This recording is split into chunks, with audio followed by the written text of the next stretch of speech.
Bismillahirrahmanirrahim. Today we are going to start our next chapter, that is the dawn of modern physics.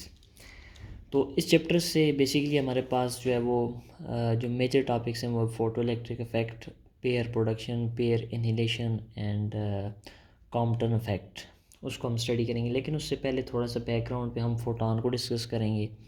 और इस chapter से जो हमारे पास past paper में MCQ बनते हैं, हम कोशिश करेंगे कि हम उनको ईज़िली जो है वो सॉल्व कर सकें, ताकि थोड़ा सा हमारे पास अगर उसका कंसेप्ट होगा, बैकग्राउंड पता होगा, तो हम इजीली इन क्वेश्चन को सॉल्व कर लेंगे।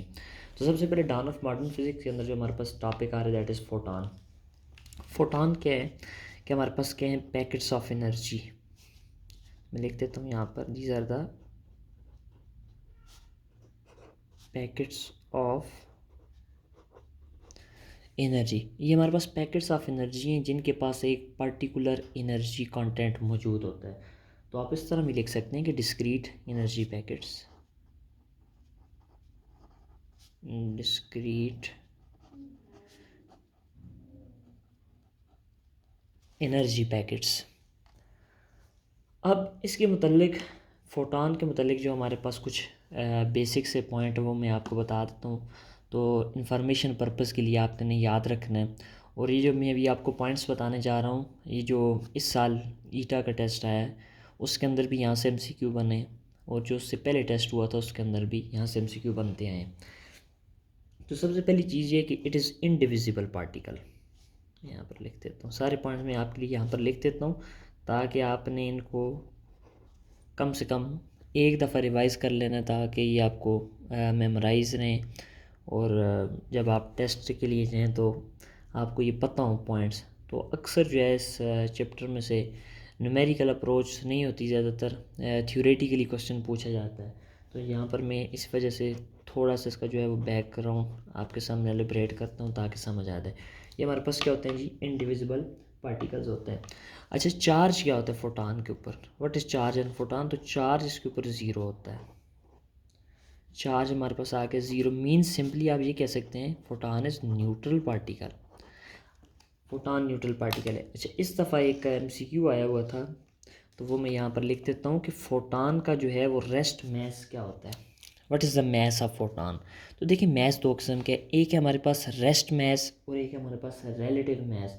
तो ये दोनों मैस आपको पता होना चाहिए। जो फोटॉन का हमारे पास होता है रेस्ट मैस, वो होता है ज़ीरो। रेस्ट मैस क्या है हमारे पास? That is the zero. और हमारे पास फोटॉन का जो रिलेटिव मैस होता है वो हमारे पास होता है इनफाइनाइट। तो ये दो टर्म्स आपने मिक्सअप नहीं करनी है, इनको सेपरेटली याद कर लेना है कि रिलेटिव मैस कितना होता है इसका, हो गया हमारे पास इनफाइनाइट। अच्छा, इसके अलावा इसकी स्पीड, जो स्पीड होती है फोटॉन की स्पीड, वो वैक्यूम के अंदर आपने याद रखें, ये फ्री स्पेस में लिख देता हूँ यहाँ पर, फ्री स्पेस या वैक्यूम के अंदर वो 3 × 10⁻⁸ मीटर पर सेकेंड। ये जो रिलेशन जिससे ये फाइंड की गई है वो आपने सेकेंड ईयर के अंदर पढ़ा भी होगा, that is C is equal to 1/√ऑफ epsilon not into mu not. तो इसके अंदर आप एप्सिलॉन नॉट और म्यू नॉट की वैल्यू को पुट करेंगे, आपके पास speed of light exact 3 × 10⁸ metre पर सेकेंड आएगी। अच्छा, अगर हमारे पास किसी भी इलेक्ट्रोमैग्नेटिक वेव की स्पीड को फाइंड करना हो, तो ये याद रखिएगा, जो हमारे पास मैक्सिमम स्पीड है वो 3 × 10⁸ है। लेकिन अगर आप मीडियम को इन्वॉल्व करते हैं तो ये डेफिनेटली स्पीड कम हो जाएगी। तो आप रिफ्रैक्टिव इंडेक्स की टर्म में आप इसको वो डिफ़ाइन कर सकते हैं। रिफ्रैक्टिव इंडेक्स की टर्म में आप इसे किस तरह लिखते हैं? देखिए, V is equal to C/N। ये आपके पास C क्या है? This is the speed of light, that is 3 × 10⁸ metre पर सेकेंड। अब देख लीजिए, ये जो हमारे पास N है, N की वैल्यू हमारे पास इक्वल टू 1 होगी या ग्रेटर देन 1 होगी। ये इक्वल टू 1 होगी फ्री स्पेस के लिए, तो जब हम 1 पुट करेंगे तो हमारे पास वेलोसिटी एग्जैक्ट यही आएगी। इसका मतलब ये है कि जब भी आप फ्री स्पेस के अलावा कोई भी मीडियम पुट करेंगे तो उसके लिए आप n की वैल्यू ग्रेटर देन 1 होगी। जब ये ग्रेटर देन 1 है यानी डिनोमिनेटर के अंदर आप वैल्यू को इंक्रीज़ करेंगे तो आपके पास जो आंसर की वैल्यू है वो क्या हो जाएगी, वो डिक्रीज़ होगी। तो इसलिए हम कहते हैं कि मीडियम के पुट करने से हमारे पास वेलोसिटी कम हो जाती है। तो ये जो थोड़ा सा कॉन्सेप्ट था फोटॉन का, ये कुछ पॉइंट्स थे जो आपने याद रखने हैं। अब मैं यहाँ पर डिस्कस करने जा रहा हूँ एनर्जी को। बड़ा इम्पॉर्टेंट टॉपिक है एनर्जी।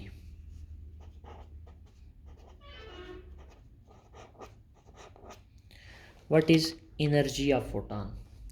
देखिए, आपने जब क्वांटम थ्योरी पढ़ी थी वहाँ पर आपने एक रिलेशन को डिराइव किया था कि E is equal to H F, या वहाँ पर इस तरह में लिखा था E is equal to H mu.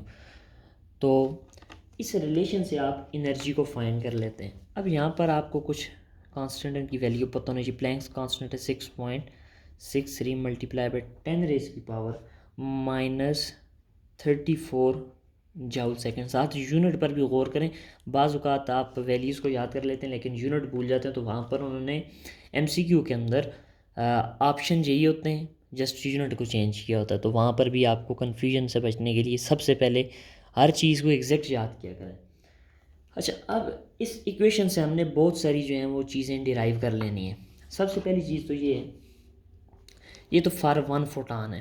तो अगर मोर देन 1 फोटॉन होंगे तो आप यहाँ पर n इंटू एच एफ लिख देते हैं। और ये हमारे पास n क्या है, ये हमारे पास नंबर ऑफ फोटॉन्स होते हैं।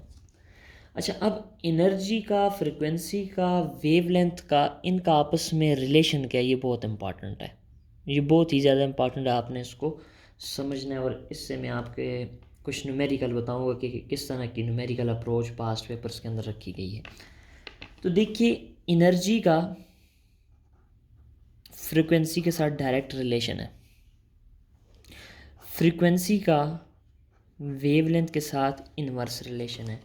तो मीन्स मैं ये कह सकता हूँ कि जिस फोटॉन की एनर्जी ज़्यादा है उसकी फ्रिक्वेंसी भी ज़्यादा है और उसकी वेवलेंथ कम है। मीन्स उस इलेक्ट्रोमैग्नेटिक वेव की एनर्जी भी ज़्यादा है, उसकी फ्रिक्वेंसी भी ज़्यादा है, उसकी वेवलेंथ हमारे पास क्या होगी, कम होगी। अब नंबर ऑफ़ फोटॉन से एक पास पेपर के अंदर MCQ आया, तो वो चलें डिस्कस कर लेते हैं। वो MCQ ये था, कहता है कि अगर हमारे पास एक ब्लू लाइट है और रेड लाइट है, दोनों की एनर्जी इक्वल है, दोनों की एनर्जी क्या है हमारे पास, वो इक्वल है, तो बताइए कि नंबर ऑफ़ फोटॉन किसके अंदर ज़्यादा होंगे। तो नंबर ऑफ़ फोटॉन किसके अंदर ज़्यादा होंगे, देखिए कंडीशन क्या है। वो कहता है, क्वेश्चन में आपके सामने यहाँ पर कंडीशन लिखता हूँ कि एनर्जी ऑफ ब्लू लाइट जो है वो बराबर है एनर्जी ऑफ रेड लाइट के। तो बताइए कि नंबर ऑफ़ फोटॉन किसके ज़्यादा होंगे हमारे पास। तो देखिए, हम रिलेशन से कंडीशन जो दी गई उसे एक रिलेशन डिराइव कर लेते हैं। देखिए, यहाँ पर मैं लिख देता हूँ n into H F is equal to n into H F. ठीक हो गया, ये ब्लू की है फ्रिक्वेंसी और ये हमारे पास किसकी है, रेड की। बाकी तो दोनों टर्म्स कांस्टेंट है। हमारे पास प्लैंक्स कांस्टेंट दोनों तरफ है, इसको कैंसिल कर लेते हैं। पीछे बच गया हमारे पास relation n into F frequency of blue is equal to n into F into frequency of red. अब ज़रा गौर कीजिए, जो हमारे पास इलेक्ट्रोमैग्नेटिक स्पेक्ट्रम बनाते होते हैं हम, उसमें हम लिखते होते हैं VIBGYOR। तो यानी वायलेट से शुरू करते हैं और रेड तक जाते हैं। तो ब्लू की फ्रिक्वेंसी, चलो मैं लिख भी देता हूँ आपके लिए, VIBGYOR। तो जब हम वायलेट से रेड की तरफ जाते हैं, तो हमारे पास फ्रिक्वेंसी कम होती है। फ्रिक्वेंसी के अंदर हमारे पास क्या आता है, डिक्रीज़ आता है। तो ब्लू पहले आ रहा है, रेड बाद में, इसका मतलब है ब्लू की फ्रिक्वेंसी ज़्यादा है बनिस्बत रेड के। तो मैं ये कह सकता हूँ कि frequency of blue is greater than frequency of red. अब ये दोनों टर्म्स इक्वल हैं एक दूसरे के, तो यानी इसकी फ्रिक्वेंसी अगर ज़्यादा है तो इसके नंबर ऑफ़ फोटॉन की वैल्यू कम पुट करेंगे तब ये रिलेशन इक्वल आएगा।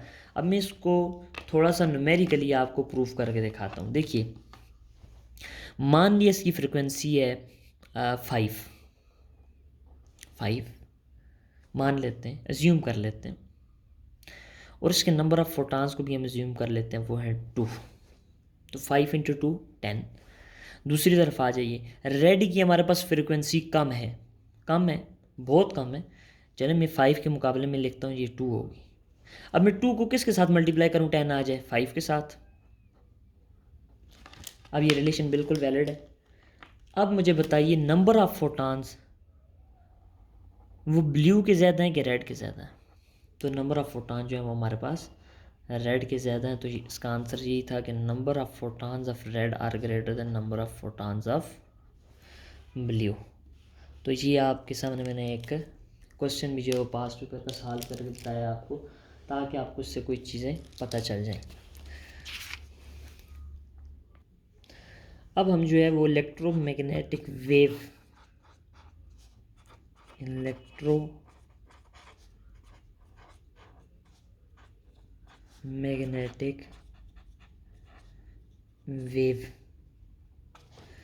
इसको स्टडी करते हैं। अब इलेक्ट्रोमैग्नेटिक वेव के अंदर जो हमारे पास सबसे इम्पॉर्टेंट चीज़ें हैं वो हमारे पास फोटॉन की फ्रिक्वेंसी है, एनर्जी है, वेवलेंथ है, मोमेंटम है, स्पीड है। इनको थोड़ा सा हम, क्योंकि मैंने कहा आपको इसके अंदर जो मेजर टॉपिक है वो फोटो इलेक्ट्रिक इफेक्ट से आगे स्टार्ट होते हैं, लेकिन उनको पढ़ने से पहले कुछ बेसिक सा नॉलेज होना चाहिए। इलेक्ट्रोमैग्नेटिक वेव, अब डिफरेंट इलेक्ट्रोमैग्नेटिक वेव्स के अंदर जो फोटॉन्स हैं वो भी डिफरेंट हैं। मीन्स उनकी फ्रिक्वेंसी डिफरेंट है, वेवलेंथ डिफरेंट है, मोमेंटम डिफरेंट है। आल दो अगर मीडियम सेम है, फॉर एग्जांपल वैक्यूम है, तो स्पीड सबकी सेम है। तो इलेक्ट्रोमैग्नेटिक वेव कहते हैं उस वेव को है जिसके अंदर इलेक्ट्रिक और मैग्नेटिक फील्ड और direction of propagation of wave, ये तीनों एक दूसरे के म्यूचुअली परपेंडिकुलर होते हैं। अब हम बात कर लेते हैं कि जो डिफरेंट फोटॉन्स होते हैं इलेक्ट्रोमैग्नेटिक वेव्स के, यानी डिफरेंट इलेक्ट्रोमैग्नेटिक वेव्स की उनकी क्या क्या प्रॉपर्टीज़ हैं। फॉर एग्जांपल मैं यहाँ पर एक स्टैंडर्ड ले लेता हूँ, वो ये है कि डिफरेंट इलेक्ट्रोमैग्नेटिक वेव्स हैं जी। हमारे पास क्या है जी, डिफरेंट इलेक्ट्रोमैग्नेटिक वेव्स हैं। अब इन डिफरेंट इलेक्ट्रोमैग्नेटिक वेव्स के फोटॉन्स की, या इन डिफरेंट फोटॉन्स हैं जो इलेक्ट्रोमैग्नेटिक वेव्स की, इनकी क्या क्या प्रॉपर्टीज़ हमारे पास हो सकती हैं। याद रखिए कि इनकी फ्रिक्वेंसी डिफरेंट होगी, क्योंकि ये इलेक्ट्रोमैग्नेटिक वेव्स डिफरेंट है तो इनकी फ्रिक्वेंसी भी हमारे पास होगी डिफरेंट। इनकी वेवलेंथ डिफरेंट होगी हमारे पास, वेवलेंथ वो डिफरेंट होगी। इनकी एनर्जी, अगर फ्रिक्वेंसी डिफरेंट है तो हमारे पास एनर्जी भी डिफरेंट होगी। मोमेंटम, अगर एनर्जी डिफरेंट है तो मोमेंटम भी डिफरेंट होगा। लेकिन बात करूं अगर मैं स्पीड की, तो स्पीड है हमारे पास मीडियम डिपेंडेंट क्वांटिटी। अगर ये प्रॉपर्टी स्पीड मीडियम डिपेंडेंट है, तो फिर अगर आप वैक्यूम या कोई मीडियम सेम लेते हैं तो याद रखिए कि उधर वहाँ पर स्पीड सेम होगी, that will be the 3 × 10⁸ metre पर सेकेंड। यानी वैक्यूम के अंदर सबकी स्पीड क्या होती है, सेम होती है। यहाँ पर चले मैं आपके सामने इलेक्ट्रोमैग्नेटिक स्पेक्ट्रम जो होता है हमारे पास, सबसे पहले हमारे पास गैमा रेज, फिर हमारे पास एक्स रेज, फिर होती हैं यूवी रेज, फिर होती हैं विजिबल रीजन, फिर होती हैं इंफ्रारेड, और फिर उसके बाद रेडियो वेव्स।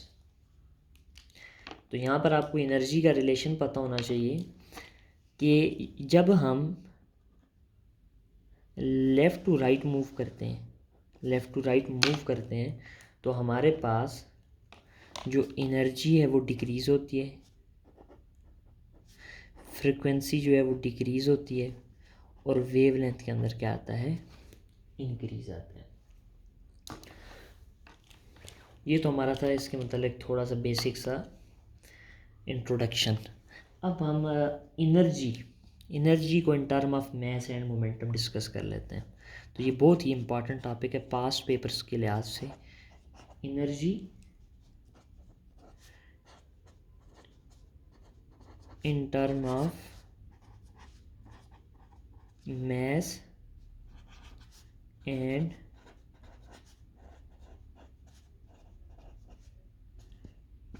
मोमेंटम। बहुत ही इम्पॉर्टेंट टॉपिक है। इससे जो पास्ट पेपर के अंदर एमसीक्यू बनते रहे वो आपको पता होना चाहिए। देखिए energy in term of mass and momentum, सबसे पहली चीज़ ये होती है कि आपको बेसिक फार्मूले का पता होना चाहिए। फॉर एग्जांपल बेसिक जो फार्मूला है वो हमारे पास है E=mc²। ये हमारे पास इसका बेसिक फार्मूला है एनर्जी और मास का जो रिलेशन शो करता है। अब इसी से हमने मोमेंटम लाना, मोमेंटम होता है मास इनटू वेलोसिटी। तो हम कुछ इस तरह भी तो लिख सकते हैं E=m c/c, बनता तो mc² है। ये मास इंटू स्पीड या मास इंटू वेलोसिटी मोमेंटम होता है, तो मैं लिख सकता हूँ E=pc। यहाँ से आप मोमेंटम को जब फाइंड करेंगे तो वो आ जाएगा P=E/c। ये हमारे पास आ गई इक्वेशन 2, तो इसे आपने याद रखना। अच्छा, इधर से एक चीज़ आपके सामने भी आ गई है, ये बहुत इंपॉर्टेंट है कि जिसकी यहाँ पर ये स्पीड कांस्टेंट है, स्पीड ऑफ लाइट, मोमेंटम और एनर्जी के दरमियान डायरेक्ट रिलेशन है। जिसकी एनर्जी ज़्यादा होगी उसका मोमेंटम भी ज़्यादा होगा। अच्छा, अब आप इसी को E=mc², एक ये रिलेशन आ गया। और दूसरा जो आपने पढ़ा है वो हमारे पास क्या है, वो E=hf है। इसे मैं इक्वेशन नंबर 3 लिख देता हूँ। और यहाँ से एक और भी याद रख लीजिए। देखिए V=f लेमदा, तो F=v/लेमदा, या आप इसे c/लेमदा भी लिख सकते हैं। तो आप यहाँ पर पुट भी कर सकते हैं hc/लेमदा, इक्वेशन नंबर 4। अब ये चारों रिलेशन आप एनर्जी की जगह ये भी पुट कर सकते हैं, एनर्जी की जगह ये पुट करने की ज़रूरत नहीं क्योंकि इससे ये डिराइव हुआ है। तो इनको आप आपस में कंपेयर भी कर सकते हैं अकॉर्डिंग टू गिवन कंडीशन कि आपको पेपर के अंदर या न्यूमेरिकल क्वेश्चन के अंदर क्या चीज़ पूछी गई है। आपने उस पर फोकस करना है और ये देखना है कि आपसे पूछा क्या गया और गिवन आपके पास क्या है। तो उस को यूज़ करते हुए आपने जो है वो अपना आंसर फाइंड आउट कर लेना है। अच्छा, अब जी हमारे पास स्पीड ऑफ डिफरेंट फोटॉन्स। अच्छा, एक बात मैं आपको यहाँ पर क्लियर भी कर दूँ, फ्रीक्वेंसी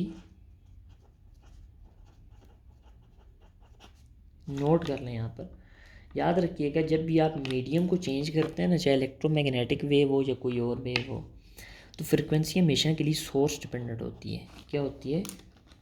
फ्रीक्वेंसी सोर्स डिपेंडेंट होती है। ये सिर्फ सोर्स पे डिपेंड करती है जो इसको प्रोड्यूस कर रही है इलेक्ट्रोमैग्नेटिक वेव को, ये मीडियम पे डिपेंड नहीं करती। चाहे आप रेयर से डेंसर में जाएं, डेंसर से रेयर में जाएं, आपके पास फ्रीक्वेंसी हमेशा के लिए सेम रहती है। डिफरेंस जो आता है मीडियम की चेंज करने से वो वेलोसिटी और वेवलेंथ के अंदर आता है। तो ये बात याद रखिएगा कि फ्रीक्वेंसी का ताल्लुक सिर्फ और सिर्फ सोर्स के साथ होता है, ना कि मीडियम के साथ होता है। तो अब हमें डिस्कस करने जा रहे हैं जो नेक्स्ट टॉपिक है, that is the speed of different photons. Speed of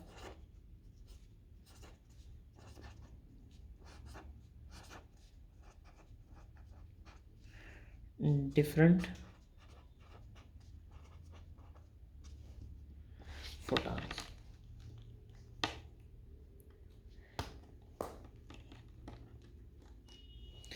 एक पॉइंट तो हम पहले ही पढ़ चुके हैं कि all photons have same speed in free space. दोबारा लिख देता हूँ, all photons have same speed in free space. In free space, और वो कितनी, 3 × 10⁻⁸ मीटर पर सेकेंड। लेकिन किसी भी मीडियम के अंदर ये फोटॉन डिफरेंट स्पीड और डिफरेंट वेवलेंथ से मूव करते हैं। तो याद रखिए कि different photons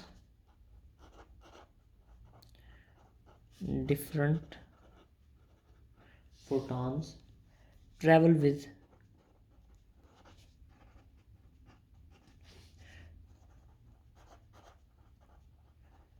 different speed and wavelength.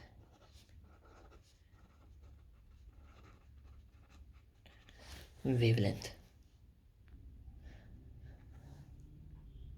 Past paper के अंदर जो एमसीक्यू पूछे गए इस टॉपिक से वो बड़े ही इंपॉर्टेंट है, लेकिन इजी है, आपने समझना है। मैं आपके सामने यहाँ पर स्पेक्ट्रम ड्रा कर लेता हूँ। V I B G Y O R. अब यहाँ से बात को समझने की आपने कोशिश करनी है, इजी सा कंसेप्ट है, जस्ट फोकस कीजिएगा। देखिए यहाँ पर हमारे पास फ्रीक्वेंसी ज़्यादा है, वेवलेंथ कम है और एनर्जी भी ज़्यादा है। जब हम इस तरफ मूव करते हैं तो हमारे पास क्या हो रहा है, फ्रीक्वेंसी कम हो रही है, वेवलेंथ बढ़ रही है और एनर्जी भी कम हो रही है। ये तो पहले हम स्टडी कर चुके हैं। अब स्पीड के ऊपर क्या फ़र्क पड़ता है, जैसा कि मैंने आपको पहले कहा कि स्पीड एक मीडियम डिपेंडेंट प्रॉपर्टी है। Speed is a medium dependent, तो मैं लिख भी देता हूँ। स्पीड क्या है, वो मीडियम डिपेंडेंट है, डिपेंडेंट है। अब स्पीड ऑफ साउंड और इलेक्ट्रोमैग्नेटिक वेव के अंदर जो है वो बिल्कुल अपोजिट कॉन्सेप्ट है। तो यहाँ पर चूँकि जब साउंड के चैप्टर पढ़ेंगे उसको मैं वहाँ पर डिटेल से आपको समझाऊंगा। तो यहाँ पर हम इलेक्ट्रोमैग्नेटिक वेव को डिस्कस करते हैं। इलेक्ट्रोमैग्नेटिक वेव जब भी रेयर से डेंसर में जाती है, रेयर से डेंसर में जाती है, तो होता क्या है, इसकी वेलोसिटी भी कम हो जाती है। वेलोसिटी कम हुई तो वेवलेंथ भी कम, और फ्रीक्वेंसी मैंने पहले बता चुका हूँ सोर्स डिपेंडेंट है तो वो सेम रहेगी। ये आ गया पहला कॉन्सेप्ट। दूसरा ये है कि जब ये डेंसर से रेयर, डेंसर टू रेयर जाए तो फिर क्या होगा जी, फिर वेलोसिटी इंक्रीज़ करेगी, वेवलेंथ भी आपकी इंक्रीज़ करेगी और फ्रीक्वेंसी सेम रहेगी। अब ये बात तो समझ आ गई। अब क्वेश्चन एक पास्ट पेपर का है, बहुत ही इंटरेस्टिंग सा क्वेश्चन है। कहता है कि बताएं अगर हमारे पास एक ब्लू लाइट का फोटॉन है, इलेक्ट्रोमैग्नेटिक वेव है, और एक हमारे पास रेड कलर की इलेक्ट्रोमैग्नेटिक वेव, वो रेयर से डेंसर में जाती है, तो बताएं उस डेंसर मीडियम के अंदर इन दोनों में से किसकी स्पीड ज़्यादा होगी। पहली बात, रेयर से डेंसर में जा रही हैं, रेयर से डेंसर में जा रही हैं, इनकी वेलोसिटी भी कम होगी और इनकी वेवलेंथ भी कम होगी। अब यहाँ से मैं इन दोनों को नीचे अलग अलग लिख लेता हूँ। एक है ब्लू और एक है रेड। ब्लू की वेवलेंथ कम है और रेड की वेवलेंथ क्या ज़्यादा है, क्योंकि ब्लू की हमारे पास फ्रीक्वेंसी ज़्यादा होती है और इसकी फ्रीक्वेंसी हमारे पास क्या है, वो है कम। जब ये रेयर से डेंसर में जाएंगे इनकी वेलोसिटी कम, इनकी वेवलेंथ कम होगी, वेलोसिटी भी कम। ठीक हो गया, मैं यहाँ पर लिख देता हूँ। जब ये डेंसर में आए, किस में आई, ये वाली ब्लू लाइट डेंसर में आई, तो इसकी वेवलेंथ कम होगी, इसकी वेवलेंथ ये डिक्रीज़ हो गई। जब ये भी रेड वाली आई डेंसर में, इसकी वेवलेंथ भी क्या हुई, कम हुई, जिसकी वजह से वेलोसिटी भी क्या हुई, कम हुई, इसकी भी वेलोसिटी भी कम हुई। कहता है बताएं कि ज़्यादा किसकी होगी वेलोसिटी डेंसर मीडियम के अंदर। तो देखिए रेड की वेवलेंथ ज़्यादा थी पहले, अब वो डेंसर में गया है तो वेवलेंथ कम हुई है, चलें ज़्यादा से कम हुई है। ब्लू की वेवलेंथ पहले से ही कम थी, अब वो जब इधर आया तो उसकी वेवलेंथ और कम हो गई है। जब वेवलेंथ और कम हुई तो वेलोसिटी भी कम हो गई, इसकी भी कम हुई है, लेकिन इसकी पहले से वेवलेंथ ज़्यादा थी, उसके अंदर कुछ कमी आई है। तो मतलब कि डेंसर के अंदर भी तो वेवलेंथ रेड की ही ज़्यादा है, तो velocity of red light is greater than velocity of blue light.